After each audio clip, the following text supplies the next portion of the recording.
প্রিয় দর্শক, হঠাৎ হবিগঞ্জের রণক্ষেত্রে পরিণত হয়েছে। হবিগঞ্জ দুই পক্ষের মধ্যে সংঘর্ষ, নিহত এক, আহত শতাধিক এবং 144 ধারা জারি করা হয়েছে।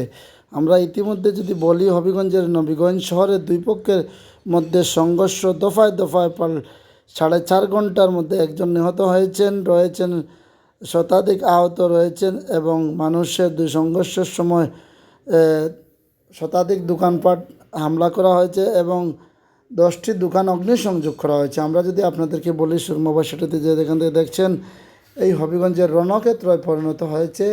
ইতিমধ্যে সংঘর্ষ চলাকালীন সময় আমরা সরাসরি দেখানোর চেষ্টা করছি বিভিন্নভাবে।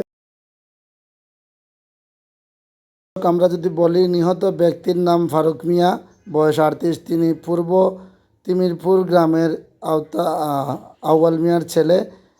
পেশায় একজন অ্যাম্বুলেন্স চালক রয়েছিলেন এবং স্থানীয় জানিয়েছেন, বৃহস্পতিবার রাতে তিমিরপুরের খসরু মিয়ার তালুকদারের সঙ্গে ইনাতগঞ্জে একটি কথা কাটাকাটির জের ধরে এই ঘটনা সংঘটিত।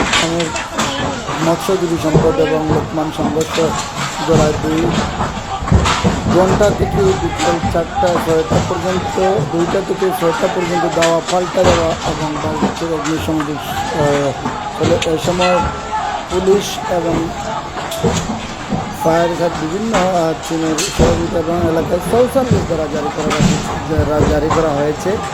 আমরা যদি বলি যে দর্শক, আপনারা লাইক কমেন্ট করে শেয়ার করে দেখার সুযোগ করে দেবেন।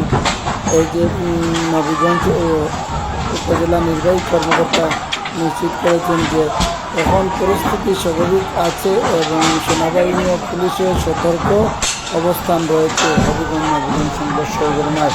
আমরা ইতিমধ্যে এবং নজিরবিহীন দেখতে পাচ্ছেন আসলে রাস্তার পরিস্থিতি কীভাবে ইট পাটকেল এবং কীভাবে তারা দেওয়া পাল্টা দেওয়ার মধ্যে দিয়ে এই হবিগঞ্জের সংঘর্ষ ঘটনা ঘটছে। আমরা সরাসরি কথা বলছিলাম আপনারা যেখান থেকে দেখছেন, আমাদের চ্যানেলকে লাইক শেয়ার করবেন।